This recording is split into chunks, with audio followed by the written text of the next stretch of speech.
so people get a brew. Yeah, I think that's the most exciting thing for me is that this format is just brand new. I am playing. Oh, so Brad is going to be playing Blue-Black Control. Yeah, it's Brad Sheppard. I know a little bit about this kid. He messaged me on Facebook and asked a lot of questions. He's eager to do well in Magic, and he's been starting to put up some decent results. Like nothing on the Pro Tour Grand Prix circuit yet, but like he's slowly climbing the ranks. He's getting up there, and we're going to the match right now. So Brad Sheppard is on the right. I still don't know who his opponent is yet. We'll get to that in just a second.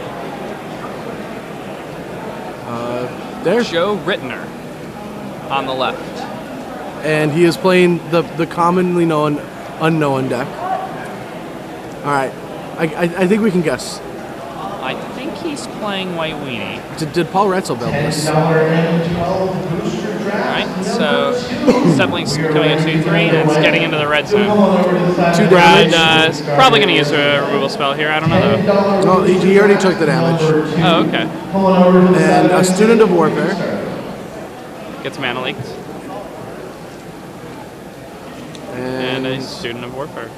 Alright. I have seen people play this deck a decent amount lately, and I'm not a big fan. I think it's a little bit weak. It doesn't do powerful things. Spreading Seas is not a card I've seen in a while. So I'll do a rundown of Brad's list real quick. Yeah, those Spreading Seas are going to be pretty good if he has to fight against Valka. Yeah.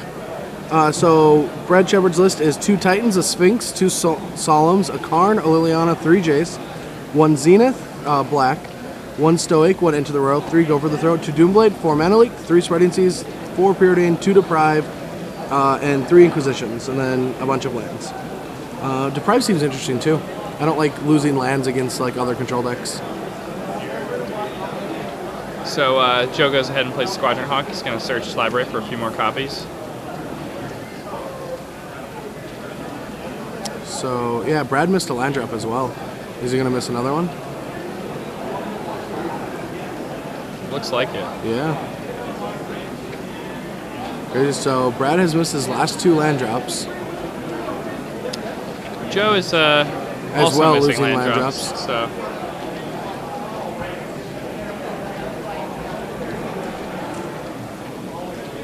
Okay. And so let's see who gets out of it first. So, all right, so Joe gets a land. He's going to be able to attack for 4 damage. And just plays another Squadron Hawk, probably. I mean, he's got a Hero in his hand and an Oblivion Ring, but because of those Spreading Seas, he's not able to... Well, I mean, if he draws an extra land, I'm guessing it's going to be of the colored sort. Yes. Although he may have Tectonic Edges. That's true. Wait, I swear I saw a mountain. I don't think that was a mountain, but... That'd be very odd. Yeah. Maybe he's got the sideboard Red Sun Zenith tech as well. So he does have 2 Tectonic Edge he could draw. To be very upset, but... No. So his list looks pretty standard out of game 1. He's got 2 Brave the Elements and 1 Stab Off just to protect against the combo. Because you're able to... Like, Brave the Elements is all your white creatures, which is important, but there's not a lot of times that you want to really use that. But, like... Tectonic Edge. Oh, he did draw his Tectonic Edge, so he can't hero. But the protection spell that came out in M12, you're able to actually stop and disrupt the Splinter Twin combo. And in Limited, I've actually, taken away their enchant creatures as well. It's very curious that he taps his Tectonic Edge. Yeah, I'm not sure why he chose to do that. You mean he might have a Deprive in hand? Leaving open UU. One thing that's really, really interesting about Joe's sideboard is he has 3 Suture Priests, just for more like anti-combo. I actually don't hate that. No. The Grand Abolisher is actually kind of cool in his main deck. Yeah, Grand Abolisher has been going into the main decks. Yeah. It's pretty good. You don't get tricked by anything, and that's one thing that White Weenie sometimes loses value is during combat. and you don't lose any of that value. Yeah, White Weenie is a deck that makes a resurgence from time to time. Does very well at events like usually Pro Tours, formats that are undefined.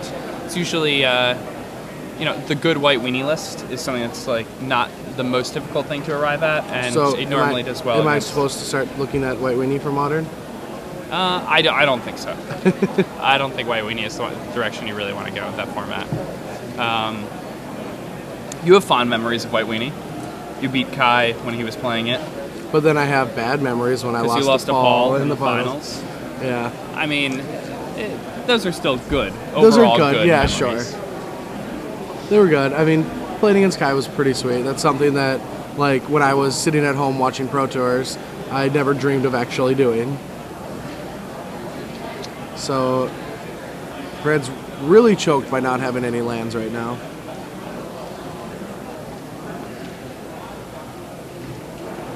Alright, he draws an island. Next players at this time, we are going to start taking signups for the It looks pretty bad for Brad. So I think he had a mana leak. I'm curious why he didn't mana leak. Or what did he kill? Oh, he killed the hero with the Doom Blade. Okay. Yes. $30 for the team. Two-headed giant sign up? We could do that. We could actually do that. I wonder if they'll be firing after the top 4 or top 8's done tonight. I highly doubt it. Highly doubt it. Alright, Jace is not the kind of card Brad really wants to be drawing right now or putting into play. Yeah, I mean, now he doesn't even have the mana leak open, so Joe's going to get to resolve a hero next turn, and then Brad has absolutely no chance of, Black Sun Zenithing or consuming the making for, to get back into the game. This hero is just going to close it. I mean, he would be able to maybe, like, go for the throat and Black Sun Zenith if he has that in his... Yeah, if he draws his one copy. He's already used a few Spot Removal spells. Yeah, he doesn't have many left. It's very unlikely that he has that combination in his hand. Do you think that decks like White Weenie and like Dredgemine and Tempered Steel are all going to get like a resurgence because Blue-Black's becoming popular now? Like the strain that Cobblade had on the format might be like I mean, that seems reasonable. Vengevine seems really good against the Blue-Black decks. Yeah. And if the Blue-Black decks start pushing these Cobblade decks out of favor, then there's no reason why. You could move in with like Tempered Steel and... Yeah. Just do really well. Does Brad have the... so he has a removal. He has a Spot Removal spell. But he's... Alright. Well, two more swings from Joe. He's got to find something. Brad's down to... he just has 2 more combat steps from Joe before he's dead.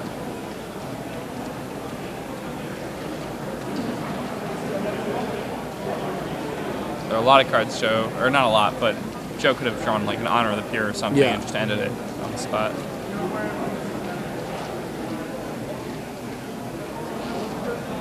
Alright, he decides to put more action on the board. Yeah, plays another Hawk. He wants to win even if Brad has 1 more Spot Removal spell. Yeah. Yeah, I wouldn't put another creature on the board. Yeah, this seems a little, that would be a little... Too much. You're just asking for it. And he does. Assuming that's a Mirran Crusader. Yeah. But it gets mana leaked. So it turns out, Well, yeah, we don't have the Black Sun Zenith. That's what we're drawing outs to.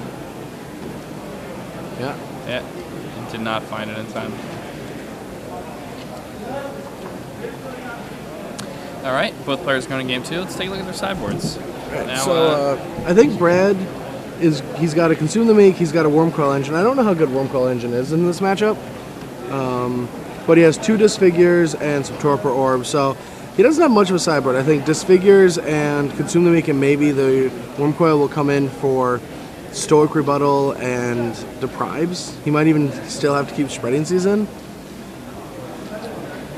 Doesn't seem, too great.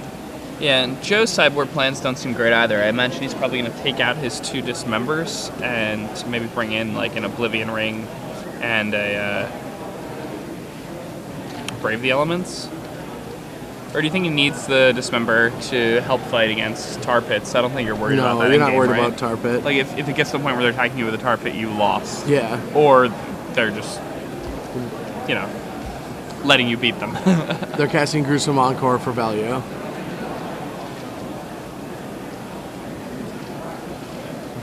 Now, what type of decks in Modern do you think are going to be like the decks that beat Zoo? Do you think the combo decks are going to have good Zoo matchups, or do you think they will. that I think the combo decks will be really good against them. you think that Gaddock is going to be a big enough problem for the combo decks, or do you think that the Zoo decks will eschew playing that main deck altogether? Well, any disruption backed up by pressure is going to be good because you have to answer the disruption while racing the aggression. So cards like Gaddock will be great. I mean, even with it's a dual mana. Like we have shock lands and duels again. So and sack lands. Oh yeah, so no, I totally understand. I think that you might be able to have other disruption like Stifle, Rock, running Thoughtseize, like not just Zoo, but there's going to be other aggressive decks that are also trying to punish other Zoo decks. So maybe a mid-range Rock deck with like some hand disruption and like that might be possible deck. Like I think everything's open right now. I'm not gonna close the doors on any deck ideas right now, especially since I'm going to be spending a couple weeks playtesting the format. And you don't want to miss something because there's a lot to look at. If you disregard a bunch, you're gonna miss something. So so we're going to game 2. I mean, not much to really say. It's kind of a straightforward matchup. Like, try to answer the weenie threats. Yeah, I mean, Joe's just trying to apply as much pressure as possible in the shortest period of time possible. And Brad just needs like a haymaker. He needs to wipe up the board. Yeah. And control the game until he Grave Titans. Yeah. And then if he drops a Grave Titan, pretty much closes it. A Consecrated Sphinx comes pretty close. Yeah. Jake and I were talking about this pretty much same scenario earlier in the week or earlier in the day. We were talking about how control decks seem to be easier to pilot lately than the aggro decks in the format. Yeah, I mean, managing all your Fauna Shaman activations, managing your Vengevines, things like that. Those can be really difficult things. Yeah, managing your lands with your step lengths, managing your leveling with your Student of Warfare. Those things are all like very complex operations. Whereas like a control deck, which historically one might assume might be the more difficult deck to play, now you kind of just sit there and draw cards and react. Yeah, you because it's so aggressive, you're reacting to your opponent. You have a lot of like cards, just removal spells, and then you have this big threat that wins the game. Where the control decks used to not just have this like haymaker that just ended the game. Yeah, like Grave Titan is a little bit better than anything. Yeah. Control decks of yore have ever attempted to like cast. Back in the day, Moloko. You still had to grind the games out. A 2/4 flyer for 5 was the best creature, the best finisher ever printed. Teferi. I guess Psychotog. Yeah, Upheaval Psychotog. Upheaval Psychotog was the best at that point. That was a pretty sweet deck. That was like right when I started playing Magic. I didn't think like that's what you could do in Magic. Like I go to one of my first tournaments with my little elf deck, and my opponent's like Upheaval, and I'm like, oh, I'm gonna win because I have all these little cheap guys, And then they just drop the Tog. And they're like, I'll play my land. Tog. Next turn, removal spell. Yeah, smother, kill you. Trainer's Edict, whatever. Yeah, game's over. I really like that deck a lot. That was my first States Elves? top 8. No. Activating Well-Wishers. No, Psychotog. Around that time, I was activating Well-Wishers. Wow. I've actually become like more of a little kid with the type of decks I've played as time has gone on. Like you look at it, like back then, like I was in high school playing Psychotog. Yeah.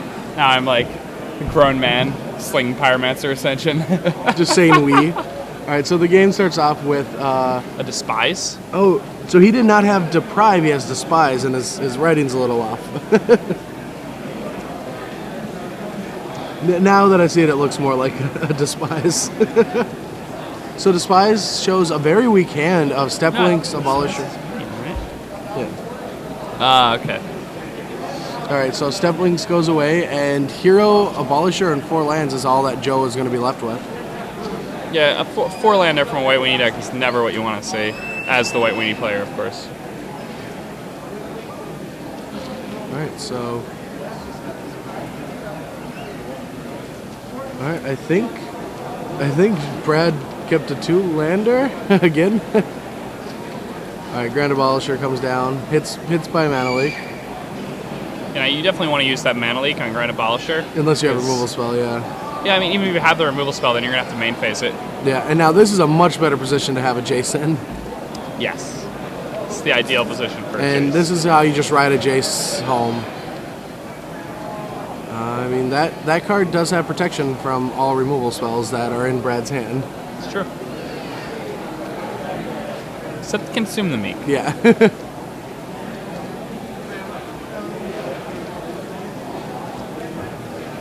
Now, And he missed his land. yeah, Brad, again, missing land drops. Having trouble. He kept a card on top, too, which was interesting. Ooh, Joe chose to bring in the Celestial Purges. That's interesting. Doesn't want to die to a Titan. Or a Creeping Tar Pit. Yeah. I mean, it seems like an interesting choice against the blue-black deck. Then again, if you don't have a removal spell for the Titan, it's just game, so. Standard mailbox number 1. We're ready to So, go. Come on over Brad's to the first side. Jace gets destroyed by the Mirror Crusader, Standard and mailbox we're going number for 1. hero. Come on over to the side of that stage. We'll get you underway. Alright, Doomblade takes out the hero, and we have another Jace. No.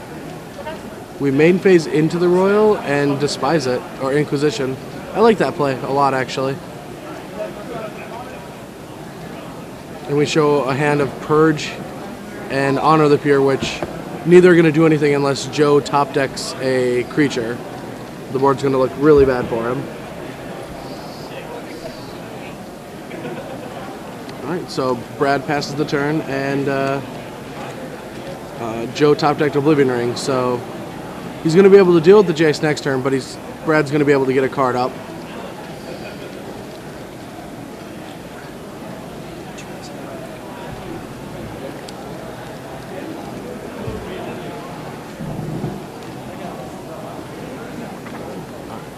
And Oblivion Ring takes down the Jace.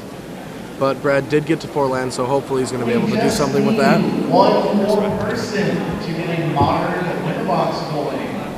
Alright, so let's see. Joe starts fetching up that Plains. And with that Consume the Meek in Brad's hand, I have to believe that he's got a big advantage right now in this game.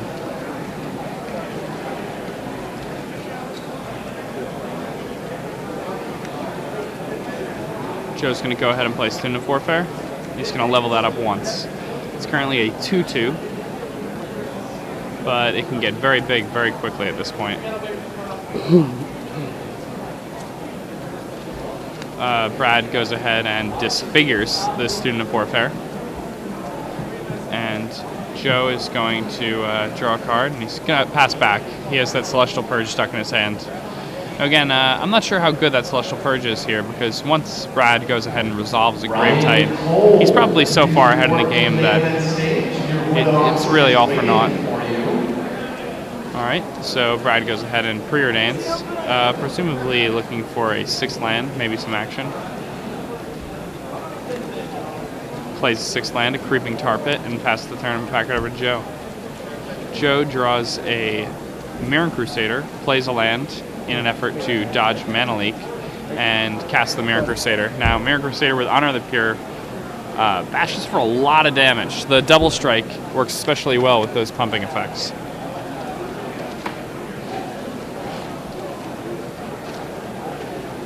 Now, let's see.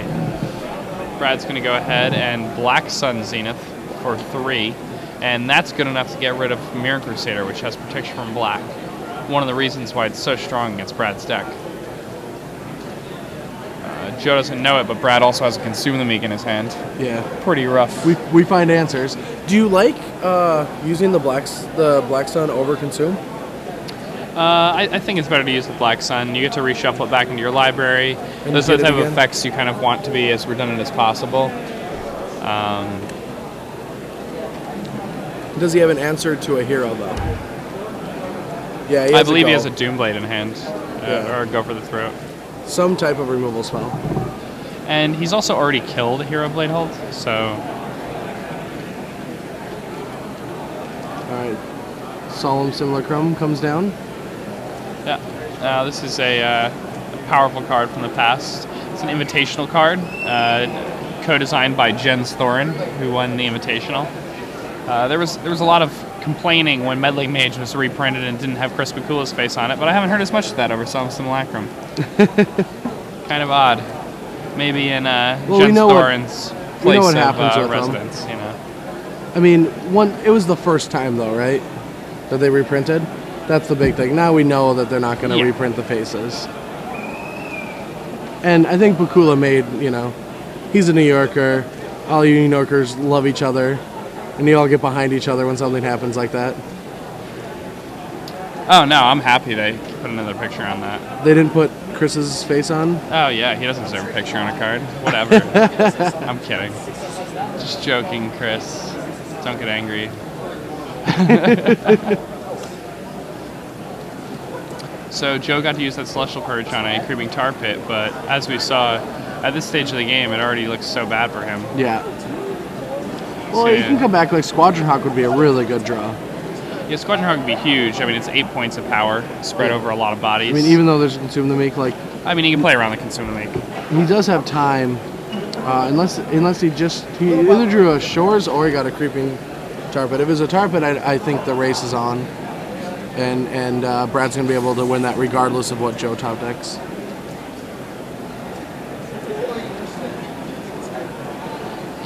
Alright, so let's see if Joe has anything that would be worthwhile here. He's definitely going to be coming in for at least 4 with this Step Links, and looks like it's going to be 6. Brad's going to go ahead and go over the throat that. Yeah, 7, yes. I wonder what he's thinking about right now. Probably thinking that he cannot win this game.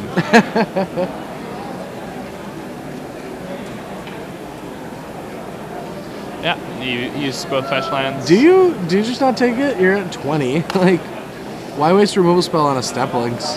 Yeah, it doesn't seem like the greatest. Like, what if he just like drops a hero and he doesn't have the answer for it?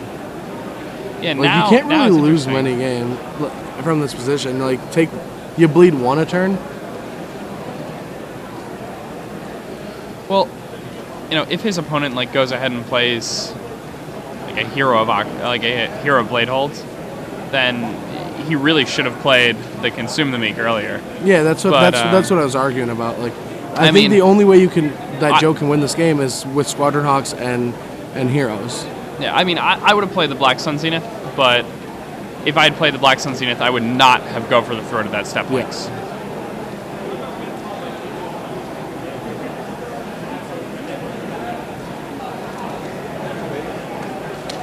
And then he top decked another Purge, so we're going to play Drago for a while. Yep, so we're settling back into a game once more. Let's see. And this is actually a position until Brad draws something that can kill him. That I like Joe's position because Joe's going to top deck more threats than Brad will draw answers, because Brad's going to draw Mana Leaks and Inquisitions and cards that just don't actually do anything. Yeah, it's one of the big problems with these blue-black control decks, is you have so many cards that are just terrible top decks. Cards like the Spies, Inquisition, Duress, things like that. Mana Leak. Spreading Seas. Grave Titan. Grave Titan seems okay. Consecrated Sphinx. Also seems okay. So, I don't know the backstory. So we're gonna... Oh, he's just going all in on his Hawks. No, he's keeping 1. Consume the Meek's gonna ruin his day. So I just looked over at Brad's list, and he has a Karn Liberated in his deck. And do you know why Karn is liberated? Like, what happened to him? What, that made him liberated? Yeah.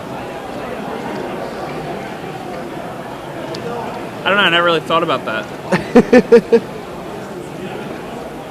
Like, I don't know the storyline, but what was I'm assuming it's like a literal thing as opposed to like, you know, yeah. bra burning Karn, you know. All right. Joe has no action, no threats. Doesn't he have another hawk? Or did he He play all got of them? despised.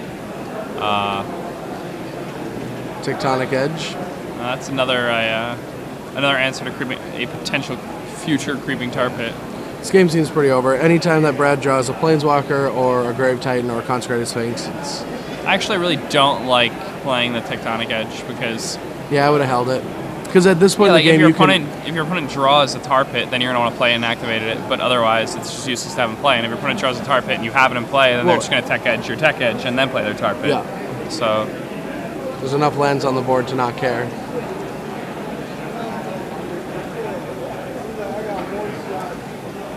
All right.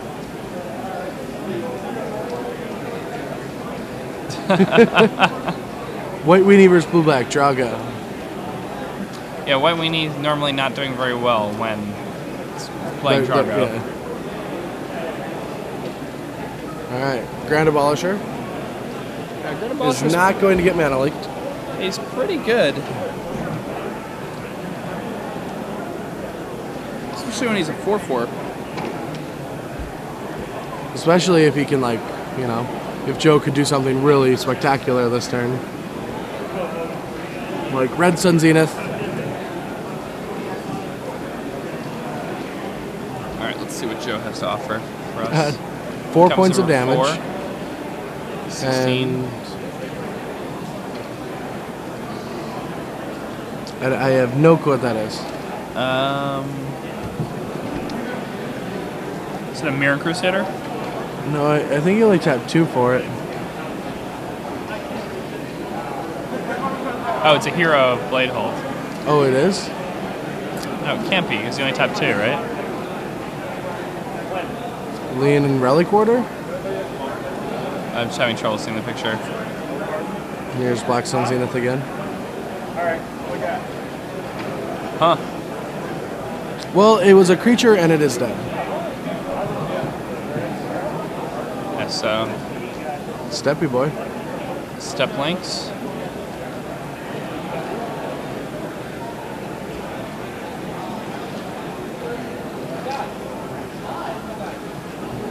That is a big card. Yeah, Brad is able to stick his Worm Coil Engine, and that should just be it. Yeah, I mean, the fetch land in his hand will be able to get through for 6, but then he just gets it back.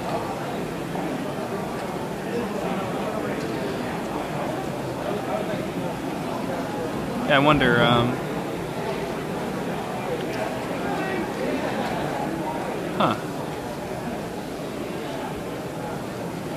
I wonder whether or not Birthing Pod beats Blue-Black Control. I think Birthing Pod probably has an edge. That would seem to make sense. Yeah. Blue-Black's a little slow. Its hand disruption doesn't hit the Birthing Pods. You gotta have a counter for them. If the games go real long, I could see edge for Blue-Black.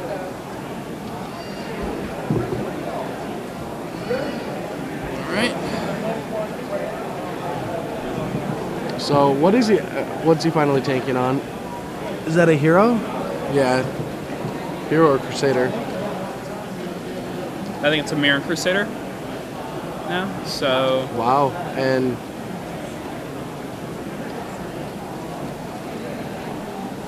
Huh. He's gonna just send? So Joe Ritter's gonna drop down to 2 life here. I think he's going to get in the red zone with that Worm Coil. And Mr. Graph number 3. We are ready to get underway. Come on over to the stage and we'll get you started. Yeah, he already took it. So now Joe's just tanking. Number 3. Come on over to the It doesn't seem like there's much he can do at this point. Yeah. I think I liked attacking instead of just saying go. I think I liked attacking with the step links the last turn.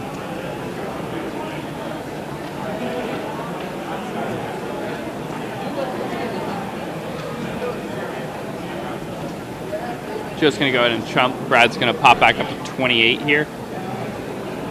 And no, I think he went down to 14 and then up. Yeah, he went to 14 and then went up to 22, so, or 20.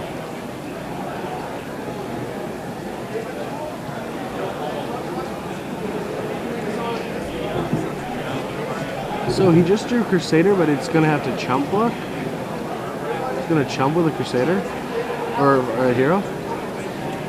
It's just going to trade. Oh, it is a Crusader. Okay, so it's lucky that he drew, what, all 4 of his Crusaders? Yeah.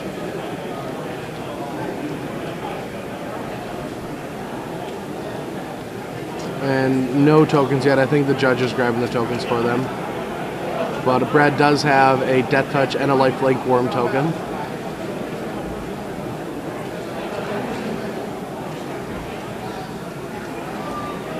I'm assuming that the black one has Death Touch because it's black. That would make sense.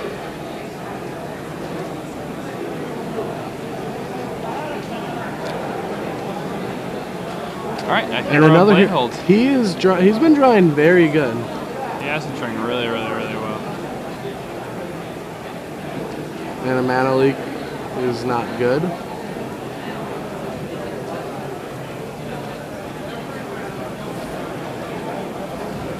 I need one more person to get to $10 draft. Oh, I'll be right back. I have to go draft. They need one more person. So Joe rips a fetch land, and yeah, things do not look good for Joe right now. No.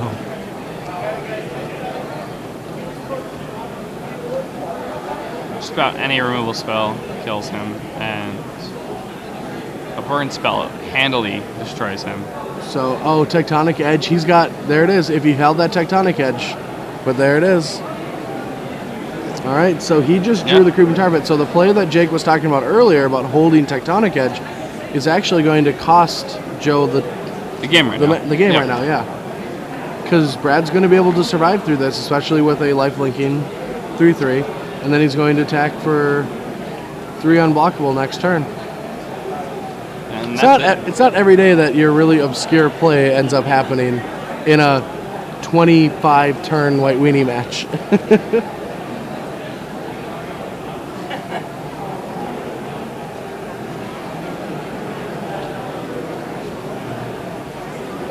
Alright, so Hero of Bladehold is going to make some friends.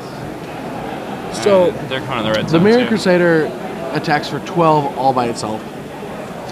And, or not the hero, sorry. The Mirror Crusader, yeah, Mirror Crusader attacks for 12. Hero Bladehold attacks for 6, and then the tokens attack for 5 each.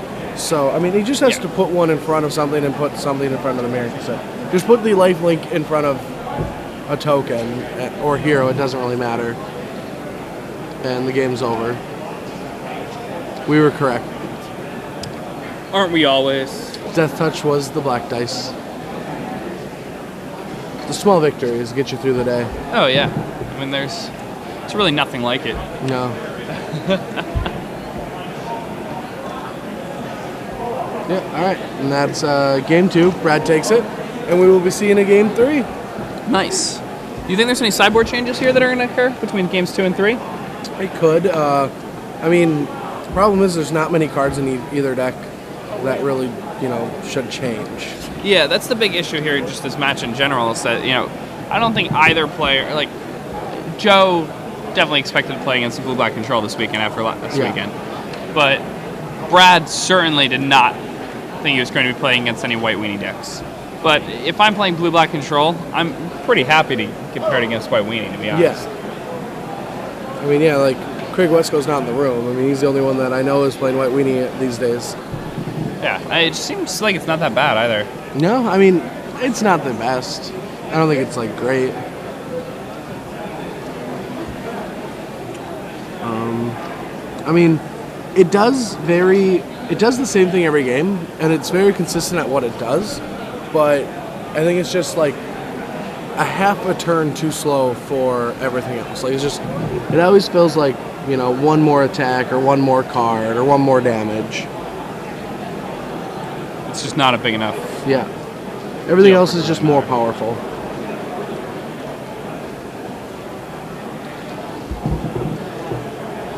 Do you like Solace in the Necrum? I mean, it seems okay. So when you like play it on turn 4 and then play Grave Titan on turn 5, it's awesome. Yeah. But other than that, I don't really like it. It's a fun card. It's fine. I don't think like it doesn't feel like a 2-of to me. Like, why are you just playing 2 Solace in the Necrum? It feels like some guy did that and everyone just kept doing it. That happens a lot with deck lists. Yeah. Like a lot of the time you'll see deck lists that play like not enough lands. Legacy Merfolk is a deck where I look at it all the time, and the amount of colorless mana that people are including in that deck, it's really criminal. Oh yeah, many times like there's not many, but like I'm on the other side of the spectrum. Whenever I build a deck, I always build it with like 1 too many lands, but pretty much everyone builds it 1 too few lands. It seems like every deck list 23 when it should be 24. Like Hobblade, everyone kept playing 26 and I couldn't understand it. I thought 27 was the right number. I've even like wanted to play 28 and run like at one point run 4 Ink Moths or run 28 or 29. I remember talking about this with you. Yeah. Her Shields actually beat me by playing 28 lands and 4 Ink Moth next at the SCG Open in Florida during a feature match there. I think round 4 or so. Now,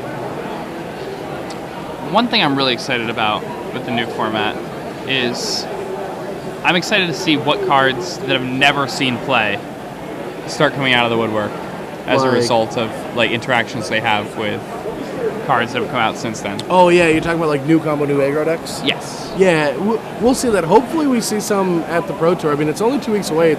It's like 3 weeks away. It's a lot of testing. Like, hopefully we get to see something, but it's so crazy, you know? 3 weeks before the Pro Tour, they're like, new format. I can't be happier, but then again, I haven't tested, so. And it's to change at Worlds as well, which makes complete sense. I like that a lot. You like to what? I like that a lot. Yeah, of course. I think it's just better. I mean, officially Modern has not taken over Extended, but it's pretty much what it is. We don't want to officially say Extended doesn't exist anymore, but that's just what happened there. Extended is turning into every Extended tournament is now Modern. Then you will be playing it, so come on down to the stage. All right, Student of Warfare for Joe on turn 1. And Creeping Tar Pit. I wonder if that's the one that won last game. One more time. All right, so Joe's going to play a land, and is he going to bash for 3? Nope, just 1. He must have a Hawk. Yeah. That's fine. Yeah, I wouldn't play like a bear over like making my student bigger, but I will play a Hawk over that. You want to get your value, and you don't want it inquisitioned. That makes sense. Like, he knows that Brad's deck has quite a bit of like discard in it. Yeah, deprive. And if he doesn't just like get that Squadron Hawk out of his hand, then he's not going to have an opportunity to search up its friends. Oh, pretty awkward. He only went for 2 of them. Oh, so there's another one in his hand? Yeah. So it just didn't matter at all. It didn't matter about playing it that turn, I guess. Yeah, I mean, I would have leveled an attack if I had 2 in my hand. Unless he's trying to get him. You never know. Alright, so 3rd land comes down. Double level, probably going to get destroyed, yeah. Yep. And Brad's going to drop to 18 from this Hawk hit. One thing that I'm a conservative player sometimes, and like if I was in Brad Sheppard's shoes right now, I might have considered taking the extra 3 and then waiting for him to play Step Links to play my go. Just afraid of like a Brave the Elements or something. I've done weird things like that, and that's like my mind instantly went to that.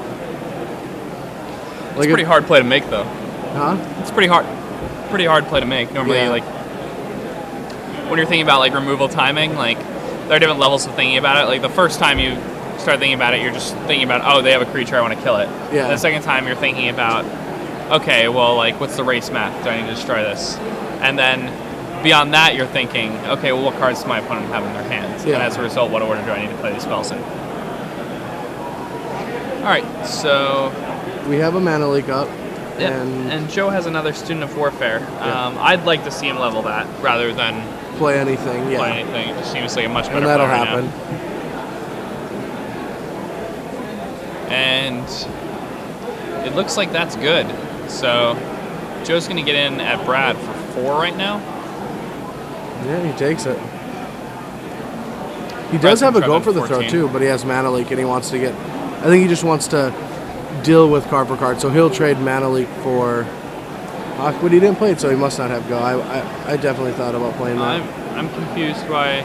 Oh, main phase? Counter the Brave? I still would have done that during his upkeep. There's been a lot of plays today that people should be upkeeping and not main phasing. Yeah, people don't really think about those types of things as much as they used to. Oh wait, no, that doesn't make any sense. Then he can pay for the Mana Leak. Yeah. Never mind. Brett Sheppard's got it. Yeah, haven't these kids ever charged somebody during their upkeep though?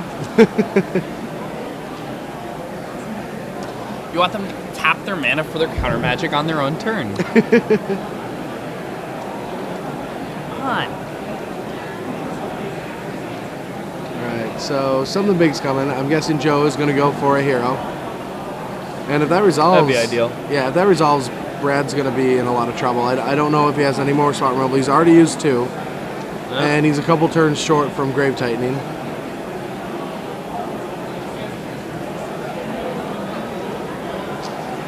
Alright, let's 3 see mana. what he finds here. Not optimal. Not optimal at all. Alright.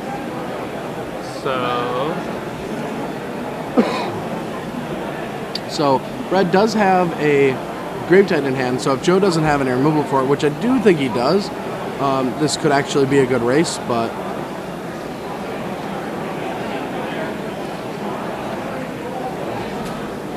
This could be a pretty interesting race. It all depends on what Brad has in his hands. Yeah. If he has Black Sun Zenith. Black Sun Zenith would be very good. And now it'll be terrible. Yeah, now it's going to be like the worst. Yeah, Tectonic Edge takes out a land. He can't get it to his Consecrated Sphinx or his Black Sun Zenith or his Grave Titan in hand.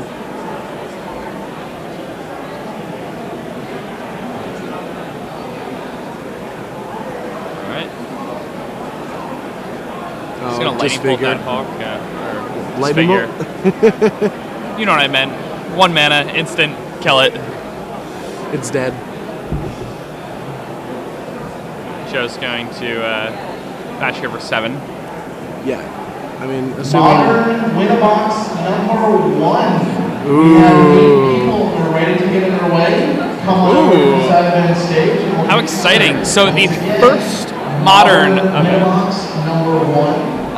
Is firing right now. Yeah, the first modern event at SCG is firing right now. Yeah, this is I think the first sanctioned modern event ever. Is that fair? Maybe. Do you No, think they're non-sanctioned. They're not. They're not a sanctioned. Oh, yeah. it's unsanctioned. Yeah, they're not a sanctioned format just yet. Okay. All right, so Brad needs to find something. Brad needs something big. Yeah. He's shaking hands.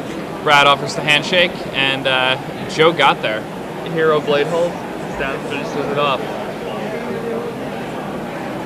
Joe seems pretty happy to get out of that match. Yeah. Brad played it pretty good. I mean, he played tight. Joe made a mistake, but he still got there. The power of the White Winnie. I mean, Brad's just lucky that Joe didn't take control of him. It's a reference to a certain creature from Arabian Nights that Joe bears a resemblance to. I don't know what it is. Old Man of the Sea. Oh, Old Man of the Sea. Yeah. All right, so White Winnie takes over Blue Black. I like some White Weenie. I like playing against White Weenie. Yeah. Like, I'm always happy when my opponent plays a student. What happens if they play a Spectrum Recession, though? Well, see, I have Day of Judgment. Oh, okay. Yeah. That's fair. And Gideon. Gideon's really good. Yeah. Man. I play Gideon in aggro decks just to kill Gideons. I play Gideon all the time just to attack with it. Like, nothing feels better than putting a sword on your Gideon, attacking for 8, never worrying about damage. Remember when I first called you when I saw the Sovereigns Lost Alara Eldrazi Conscription combo? It's like before this was like a regular thing. and we're trying to decide the deck list, and you're like, well, you should probably just play 3 Gideons. And I'm like, do they work here? And you're like, yeah, I mean, it's Gideon. Yeah, like, it's you Gideon. Just It's shove awesome. it in there. It's got to be insane. Yeah, it's beautiful. Yeah, you're right. That's just how Gideon works. Yeah. But the conscription will fall off. But it'll deal 17 damage. Who cares? I'm actually somewhat excited to